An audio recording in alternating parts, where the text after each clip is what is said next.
কেমন আছো বন্ধুরা? আশা করি ভালোই আছো। আজ আমি তোমাদেরকে কে প্রথম কাছে এসেছি গল্পের চতুর্থ পর্ব শোনাতে চলেছি। আগের পর্বগুলো শোনা না থাকলে একবার শুনে নিও।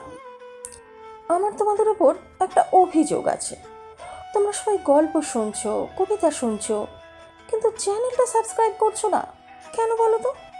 আচ্ছা, সাবস্ক্রাইব করতে তো বেশি সময়ও লাগে না, আর অর্থ তো নাই।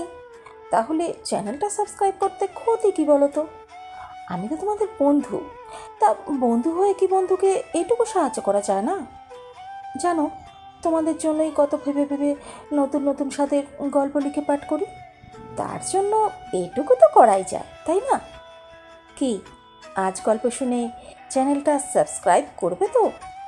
জানি অবশ্যই করবে, কারণ তোমরা তো আমার বন্ধু। গল্প ভালো লাগলে একটা লাইক, কমেন্ট ও শেয়ার করে দিও কিন্তু।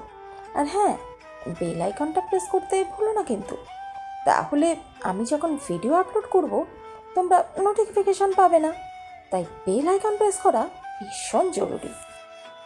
সমুদ্র আর ঝিনুক বিয়েবাড়িতে নিজেদের মধ্যেই খুনসুটিতে মেতে ওঠে।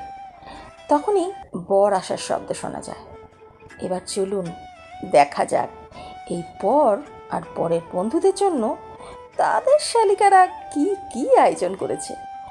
আশা করি শুনে ভালোই লাগবে। তবে এইরকম আয়োজন এখনকার বিয়েতে আর দেখা যায় না। এই রকম বিয়েবাড়ির দৃশ্য দেখা যেত সেই 90 দশকের বিয়েতেই। আজ আমি আপনাদের সামনে সেই সময়কার কিছু দৃশ্য তুলে ধরেছি। আশা করি বেশ ভালোই উপভোগ করবে তোমরা। গল্পের নাম কে প্রথম কাছে এসেছি। গল্প রচনা আমি তোমাদের বন্ধু জল। গল্প পাঠে অনিমা রায়। গল্পের অন্যান্য চরিত্রে সৌম্য সামন্ত ও জলি সরকার। তাহলে চলো শুনে আসি এই গল্পের পরের পর্ব।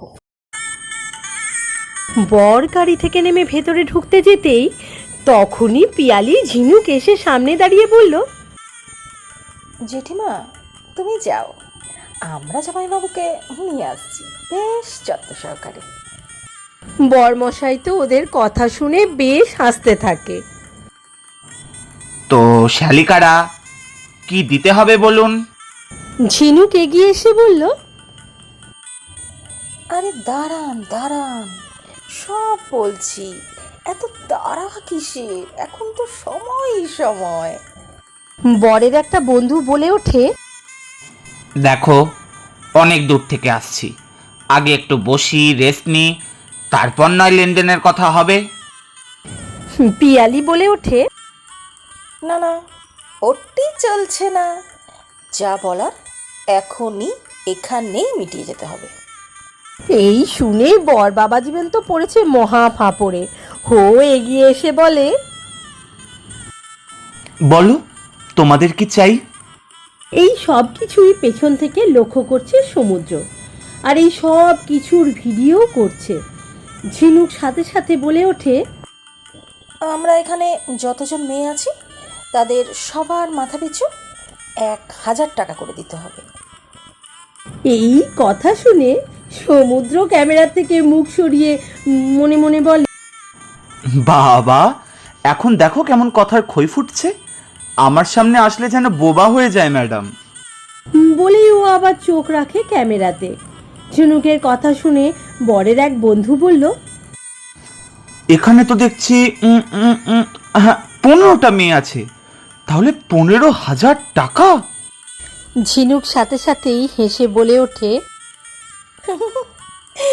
ভেতরে আরো 5 জন আছে, আপনাদের জন্য সব ব্যবস্থা করছি।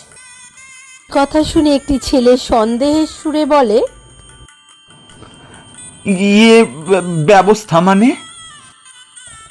আরে মশাই, আপনি বোঝেন কম, আপনাদের আপ্যায়নের কথা বলছি। হাত নেড়ে বলে ঝিনুক। বর বাবাজি সামনে এসে বলল, ঠিক আছে, কিন্তু এই দরজার সামনে দাঁড়িয়ে লেনদেনের কথা বলা কি ঠিক? চলো ভেতরে চলো, তোমাদের আবদার সব মেটাবো। এই কথা শোনার পর পিয়ালি ওদের বন্ধুদের সঙ্গে কিছু একটা আলোচনা করে। বরের জন্য নির্ধারিত ঘরটিতে নিয়ে যাওয়া হয়। বর আর বরের বন্ধুদের। একটা ফুল দিয়ে সাজানো চেয়ারে বরকে বসতে দেয়া হলো। এইসব ক্যামেরায় বন্দি করছে সমুদ্র।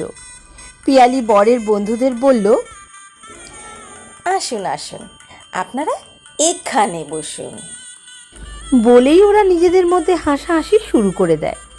বরের বন্ধুরা সুন্দরী মেয়েদের দেখতেই ব্যস্ত থাকায় ওরা বুঝতে পারে না যে এখন কি যে ওদের সাথে কি হতে চলেছে। ওরা সবাই মিলে একটা সুসজ্জিত চৌকিতে সবে বসছে, আর তখনই সেটা হুড়মুড় করে ভেঙে পড়ে যায়। এই দেখে পিয়ালি, ঝিনুক সহ সবাই একসাথে হো হো করে হেসে ওঠে।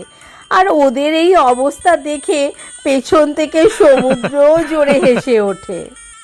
এদিকে বরের বন্ধুরা বাবা গো মা গো বলে কোনো ক্রমে উঠে দাঁড়ায়, কোমরে হাত রেখে মুখ বিকৃত করে। সমুদ্র ধীরে ধীরে পিয়ালির কানের কাছে এসে বলে ওঠে, এই প্ল্যানটা কার ছিল? পিয়ালি ঝিনুকের সাথে হাত মিলিয়ে হেসে বলে, ঝুমি, দারুণ ছিল কিন্তু তোর প্ল্যানটা। সমুদ্র শুনে মনে মনে ভাবে, বাবা, এর মাথায় এত দুষ্টু বুদ্ধিও আছে। কথাটা ভেবেই সমুদ্র মুচকি হেসে ক্যামেরাটা ঝিনুকের দিকে ধরে, আর দেখতে পায় ঝিনুক বরের বন্ধুদের অবস্থা দেখে হেসেই যাচ্ছে, আর সমুদ্র এক দৃষ্টি ওর দিকে তাকিয়ে আছে আর চটপট করে ওর ছবি তুলে যাচ্ছে। বাহ, হাসলে বেশ সুন্দর লাগে তো মেয়েটাকে। এতদিন তো ওকে তেমন হাসতে দেখিনি, কিন্তু আজ একদম নতুন রূপে ধরা দিল। ঠিক কিছুক্ষণ পর একটি মেয়ে বেশ কিছু শরবতের গ্লাস নিয়ে ভেতরে ঢোকে। এই নিন জামাইবাবু, এটা খেয়ে নিন। বলেই একটা গ্লাস বরের হাতে দিল, আর বাকি গ্লাসগুলো বরের বন্ধুদের দিকে এগিয়ে দিল। ঠিক এই সময় সমুদ্র বলল, এই শোনাই, আমাকে একটা দে তো, খুব তেষ্টা পেয়েছে। ঝিনুক সাথে সাথে বলে ওঠে, না, এখান থেকে একদম হবে না, এটা বরযাত্রী স্পেশাল। এই কথা শুনে তখনই বরের বন্ধুদের মনে একটা খটকা লাগলো। ওরা মনে মনে ভাবে, স্পেশাল তার মানে এখানেও কিছু গড়বড় আছে। ওরা সবার কানে কানে বলে দেয়, এই কেউ এই শরবত খাবি না। এদিকে সমুদ্র বলেই যাচ্ছে, কেন, দুটো গ্লাস তো বেশি আছে, একটা খেলে কি হবে? ঝিনুক সমুদ্রের সামনে এসে দাঁতে দাঁত চেপে বলে, আরে, এটা শুধু ওদের জন্য, তুমি খেতে পারবে না কেন, বুঝতে পারছো না? সমুদ্র ততই বলে। কেন, কি আছে? সমুদ্র কোনো কথা না বলে একটা গ্লাস তুলে নেয়, আর ঝিনুক ওকে আটকাতে পারে না। পিয়ালি মুখ বেঁকিয়ে বলল, জমি ছাড়, ও খাক গিয়ে, বারণ করলেও যখন শুনলো না তখন মরুক, টিউবলাইট একটা। পিয়ালি হেসে হেসে সবার হাতেও গ্লাসগুলো তুলে দিয়ে বলল, নিন নিন, দাঁড়িয়ে দেখছেন কি, খান। তারপর সবাই একসাথে তাতে চুমুক দেয়, আর সাথে সাথেই সবাই একসাথে মুখ দিয়ে ফোয়ারার মতন সব বার করে দেয়। তখন সবার মুখে দেখার মতন ছিল। এদের ওই অবস্থা দেখে তো বরেরও হাসি থামে না। সমুদ্র তো কটমট করে ঝিনুকের দিকে তাকিয়ে আছে, আরও সমানে হেসে যাচ্ছে। ঝিনুক সমুদ্রের দিকে চোখ পড়তেই ও ওখান থেকে দৌড় দেয়।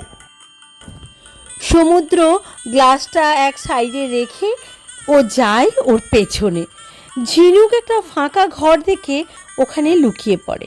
তখনও খেয়াল করে না যে ওর সামনেই একটা ড্রেসিং টেবিল রাখা, তাতে বাইরে থেকে যে কেউ ওকে দেখতে পাবে ও পেছন ফিরে থাকায় সেটা ওর চোখেও পড়েনি।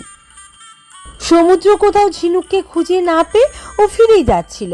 হঠাৎ ওর নজরে পড়ে আয়নাতে, আরও স্পষ্ট দেখতে পায় ঝিনুককে। ও আস্তে আস্তে করে ভেতরে ঢুকে হঠাৎ করে ওর হাতটা চেপে ধরে, আর তার ফলে ঝিনুকের সারা শরীর কাঁপতে থাকে। ও হাতটা ছাড়ানোর বৃথা চেষ্টা করতে থাকে। আর ও ততই ওর হাত ঝিনুকের হাতের উপর চেপে বসে। আহ, লাগছে তো, প্লিজ ছাড়ো না। সমুদ্র দেখে ঝিনুকের চোখটা ছলছল করে উঠছে। ও তাড়াতাড়ি ওর হাতটা ছেড়ে দিয়ে বলল, এই তেতোর রস খাওয়ানোর বুদ্ধিটাও তোমার ছিল, তাই তো? কখন থেকে তো তোমাকে ইশারা করে না করছি, তুমি কিছু বুঝলে তো? তুমি তো বায়না করেই চলেছো, তাই কোনো উপায় না পেয়ে চুপ ছিলাম, না তো ওরা যে বুঝতে পারতো। হঠাৎ সমুদ্র হা হা করে হেসে বলল, তোমাকে দেখলে তো বোঝা যায় না যে তোমার মাথায় এরকম দুষ্টু বুদ্ধিও আছে। এতক্ষণে ঝিনুকের মুখেও হাসির ঝলক দেখা গেল। চলো চলো, এখনই বিয়ে শুরু হবে। বলেই সমুদ্র বেরিয়ে গেল। বেশ আনন্দ ফুর্তির সাথে বিয়ে সম্পন্ন হলো। বাসরের রাতটাও বেশ গান জোকস আর মজা করে কেটে গেল। সকাল হতে না হতেই বিদায়ের সুর বেজে উঠল। সবার মনে কোণে হঠাৎ যেন এত খুশির বদলে বিষাদ নেমে এলো। সবার চোখেই কম বেশি শ্রাবণের ধারা। একে একে সবাই মেয়েকে জামাইকে আশীর্বাদ করে। তারপর সমুদ্র গাড়িতে বসিয়ে দেয় ইন্দুকে। ছোট ভাইকে ধরে সজোরে কেঁদে ওঠে ইন্দু। সেই সময় সমুদ্রের চোখেও যেন বাঁধ ভেঙেছে। ওদের এইভাবে কাঁদতে দেখে ঝিনুকও ফুপিয়ে কেঁদে উঠল। ও ভাবে, মেয়েদের কি জীবন, যেখানে জন্ম হলো, জীবনের এতগুলো দিন যাদের সাথে কাটালো, এখন তাদের ছেড়ে অন্য এক মানুষের সাথে অজানা জগতে পা দিতে যাচ্ছে। সব মেয়ের জীবনেই এমন একটা দিন আসে। এইসব ভাবতে ভাবতেই ঝিনুক দেখে ইন্দুর গাড়ি চোখের আড়ালের বাইরে চলে গেছে। জেঠিমা সমুদ্রকে ধরে ফুপিয়ে কেঁদে যাচ্ছে।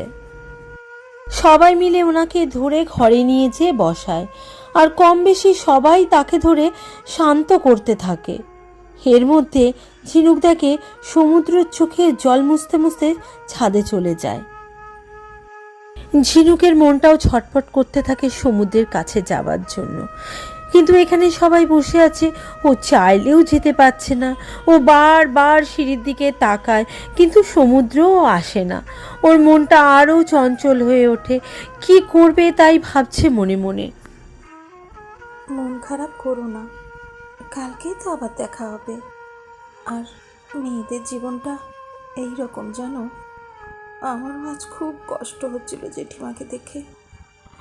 আমাকেও তো একদিন এভাবেই কারো হাত ধরে চলে যেতে হবে, তখন বাবা মার কি হবে? তোমার মতো তো আমার বাবা মার কাছে একটা ছেলেও নেই, একদম একা হয়ে যাবে তারা। ঝিনুকের কথাটা শুনে সমুদ্রের মনে কিছু একটা হারানোর ভয় হয়। ও অজান্তেই দৌড়ে গিয়ে ঝিনুকের হাতটা চেপে ধরে। তখনই দুজনে দুজনের দিকে উৎসুকভাবে তাকিয়ে থাকে। ঝিনুক সমুদ্রের দিকে বেশিক্ষণ তাকিয়ে থাকতে পারে না। ও আস্তে করে ওর হাতটা ছাড়িয়ে ওখান থেকে চলে যায়। শুনছিলেন গল্প কে প্রথম কাছে এসেছি। কেমন লাগলো বন্ধুরা আজকের এই পর্বটি শুনতে? অবশ্যই কমেন্ট করে জানাবে। আগামী পর্ব নিয়ে খুব তাড়াতাড়ি হাজির হব। ভালো থেকো, টাটা।